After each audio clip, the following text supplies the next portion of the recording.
जयंत है, जयंत की समस्या क्या है? जयंत तो इंद्र का पुत्र है। देवर्षि नारद ने जब जाकर के ये कहा कि भगवान का अवतार हो गया है, चल करके मैं भी तो भगवान का दर्शन कर दूं। पर जब वो पहुंचा तो दृश्य क्या था? भगवान राम फूल के गहने बना रहे थे, आभूषण बना रहे थे, रंग घोल रहे थे। ये ईश्वर ये गहने किसके लिए बनाया?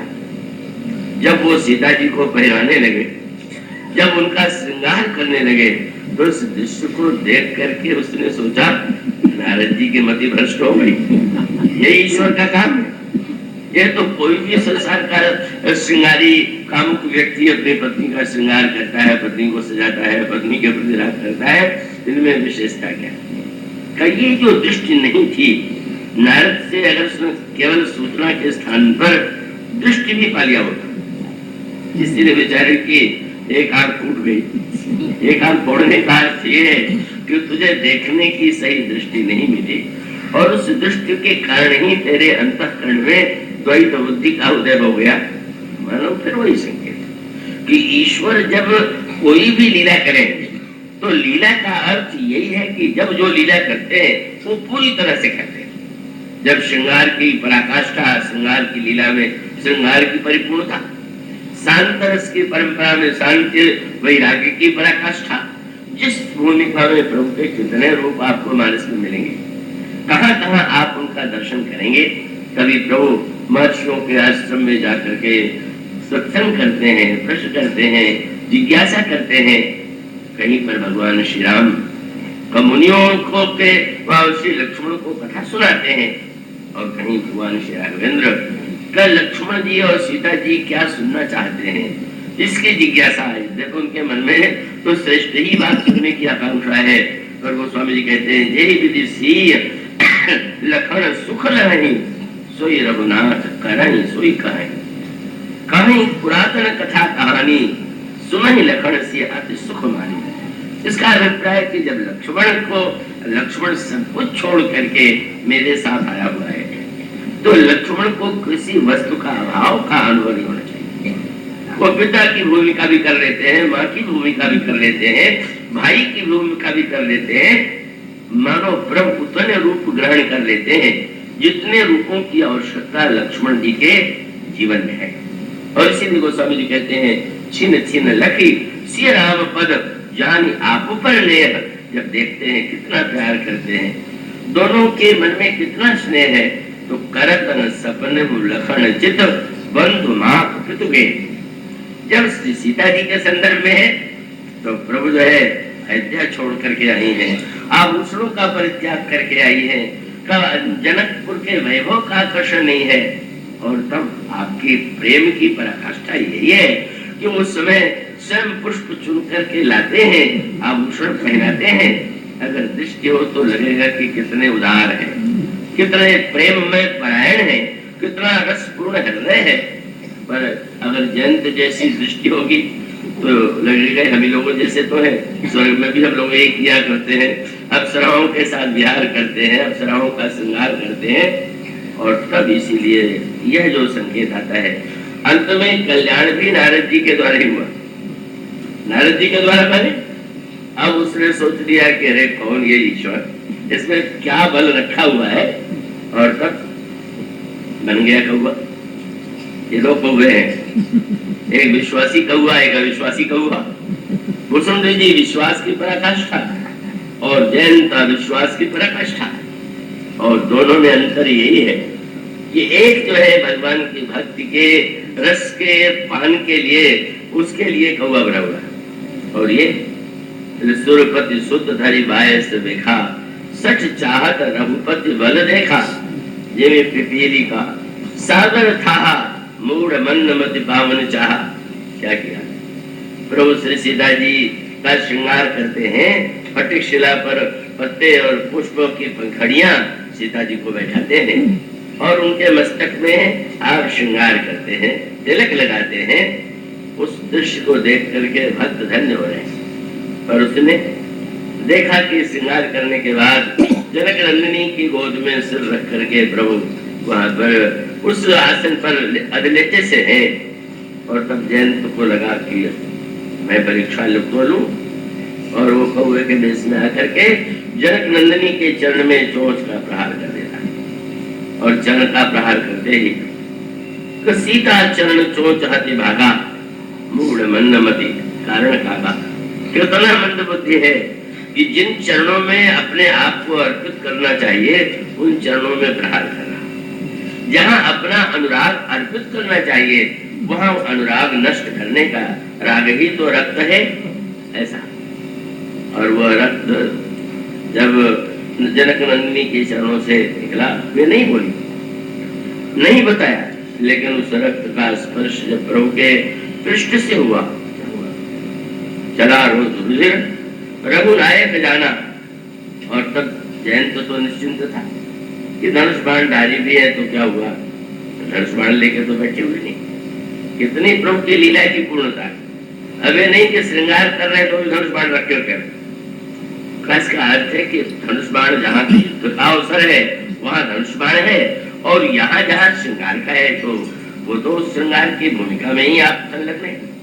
उस समय राम वीराग्रगण्य नहीं है, उस समय तुलसीदास जी भगवान राम के लिए उपाधि देते हैं तिलक करण का कहो कला निधान। राम कितने बड़े कलाकार हैं, कितने कला निधि हैं ये बड़ा। पर जयंत को क्या पता था, जब प्रभु ने रक्त देखा आपने क्या किया, सीख लाए थे और उसी को गो करके तो उन्होंने गहने बनाए थे, और जब गहने बनाए तो कुछ सीख बच गई, वो भविष्य का संकेत था। और तब प्रभु ने एक सीख ऐसे धनुष की तरह टेढ़ा किया, दूसरा सीख उठा करके उस पर बाण के रूप में रख दिया और ब्रह्मास्त्र से उसे अभिमंत्रित कर दिया। यहाँ वो धनुष न हो करके, बाण न हो करके क्यों नहीं है, क्या इसका उपदेश है? अगर भगवान राम का जनक नंदिनी का श्रृंगार करते और उस धनुष पर बाण चढ़ा करके प्रहार करते तो लगता है कि उन्होंने अपने प्रिय पर प्रहार किया और विरोधी का संहार किया, या संहार का प्रयत्न किया। पर मानो प्रभु यह बताना चाहते हैं कि मेरे पास तो दो वस्तु नहीं, वही सीख किसी के लिए अस्त्र बन जाता है और किसी के लिए आभूषण बन जाता है। बस तो ईश्वर के पास एक ही है। अब वो आप जयंत हैं तो संहार बन जाएगा, और आप अगर माँ के जगत जननी के उपासक हैं तो आपके लिए वो आभूषण बन जाएगा। और सचमुच उस सीख का जो चमत्कार था वो ऐसा था कि प्रेरित ब्रह्म मंत्र सर धावा, चला भाग बायस भय पावा। डर गया, कहाँ गया? सबसे पहले स्वर्ग में घुसा, कांपता हुआ इंद्र ने पूछा क्यों कांप रहे हो? महाराज देखिए मेरे पीछे बाण लगा हुआ है राम का। इंद्र को डर लगा कि कहीं इसके साथ हमारा स्वर्ग भी नष्ट न हो, भागो यहाँ से। तुरंत निकाला, ब्रह्मलोक में गया, उन्होंने निकाला, शंकर जी के पास गया, उन्होंने निकाला।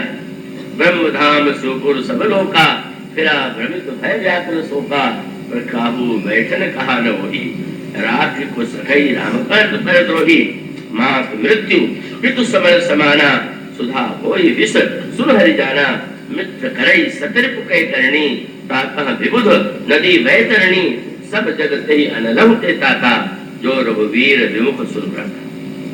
शंकर जी ने शरण में तो नहीं लिया, डर गए क्या? इंद्र ने डर के वाले शरण में नहीं लिया, पर भगवान शंकर की दृष्टि तो दूसरी। बोले इसको ये भ्रम जब तक बना रहेगा कि अन्यत्र शरणागत होकर के मैं बचा सकता हूँ, तब तक प्रभु की शरण में नहीं जाएगा।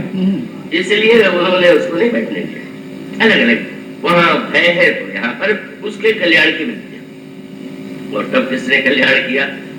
जिन नारद से उसने सुना, गोस्वामी ने कहा नारद देखा विकल जयंता और लाग दया कोमल चित संता। दया आ गई, दर्शन करने गया और इतना बड़ा दुर्भाग्य कि इस बड़ा भय के मारे चारों ओर भाग रहा है। और तब उन्होंने क्या दिया? दृष्टि दिया। बस कथा माने दृष्टि, और दृष्टि क्या दे दिया? जयंत से पूछ दिया ये क्या है, क्यों भाग रहे हो? महाराज देख नहीं रहे? ये प्रभु का बाण पीछे लगा हुआ, जो लगा हुआ है महाराज मारने के लिए, इसी डर के मारे तो मैं भाग रहा हूँ। तो जब आज अभी तक तुम संसार में ब्रह्मांड में जहां जहां गए वहां वहां ये बाण पहुंचाओ, मारने के लिए गया तो मार क्यों नहीं रहा? तुम्हें कोई बचा रहा नहीं, तुम जहां जा रहे हो वहां बाण जा रहा है। तब महाराज दृष्टि बदल दी संत। मारना चाहे बाण तो उसी से मार देना, इतना समय थोड़ी का। वस्तुतः यह तो प्रभु की महान, तुम विचार करके देखो, यह जो है मृत्यु नहीं, ये तो ईश्वर का आमंत्रण है। निमंत्रण पत्र लेकर के बाण चल रहा है तुम्हारे पीछे, मानो बाण कह रहा है वहीं चलो, वहीं लौटो। सर्वत्र तुम्हें पीछा करके जब यह दिखला रहा है कि तुम्हारे बचने की कोई जगह नहीं है, तो बाण में तो संदेश है, बाण में संहार नहीं। अब उसको संहार के रूप में देखे तो संहार है। संत ने दृष्टि दे दिया तो उसमें दूसरा कुछ दिखाई देने लगा, पर उसको तो बड़ा भय लग रहा है। महाराज से बात तो आपकी ठीक लग रही है, पर अब जाने में बड़ा डर लग रहा है। अगर जाने पर प्रभु ने पूछ दिया कि अंत में यही आना था तो तुम यहाँ क्यों नहीं, क्यों भागे? तो संत ने तुरंत मंत्र बता दिया, युक्ति बता दिया। बोले प्रभु मैं आपका प्रभाव देखना चाहता था। तो घर में तो प्रभाव सबका होता है, मैं देखना चाहता था कि आपका प्रभाव कहाँ तक फैला हुआ है। तो मैं जाता नहीं तो आपके प्रभाव का मैं पता ही नहीं चलता। तो अगर पूछ लेंगे कि अच्छा प्रभाव देखने गए थे तो फिर क्यों आए? बोले कह देना कि प्रभाव देख चुका, स्वभाव देखना बाकी है। और स्वभाव तो पास नहीं पहुंच के पता चलता है, कितना अंतर आ गया। नमो बस द्रोह यद्यपि चहिकर बद उचित प्रभु छाड़ो करी छोह को कृताल रघुवीर। प्रभु ने उसकी द्वैत बुद्धि मिटा करके, द्वैत दृष्टि मिटा करके, भेद दृष्टि मिटा करके, मानो उस पर छोह। जनक नंदिनी जब प्रसन्न होती हैं, वे करुणा करती हैं तो जीव को वरदान देती हैं। हनुमान जी से प्रसन्न होकर के उन्होंने क्या कहा था? अजर अमर गुण निदिष्ट हो करणी बहुत रघुनायक छो। प्रभु तुम पर छोह करे। वो स्वामी जी कहते हैं वस्तुतः प्रभु ने उस पर छोह किया। वध के योग्य होते हुए भी प्रभु ने अनुभव कर लिया कि नहीं, संत के द्वारा जब वो मेरे पास आया हुआ है, उसने दृष्टि पा लिया है, तो उसके द्वैत बुद्धि का ही विनाश करना चाहिए, उसका विनाश अपेक्षित नहीं। इसलिए कथा माने भगवान संतों के द्वारा, उनकी वाणी के द्वारा हम भगवान की लीलाओं का, उसका जो अर्थ है उसको ग्रहण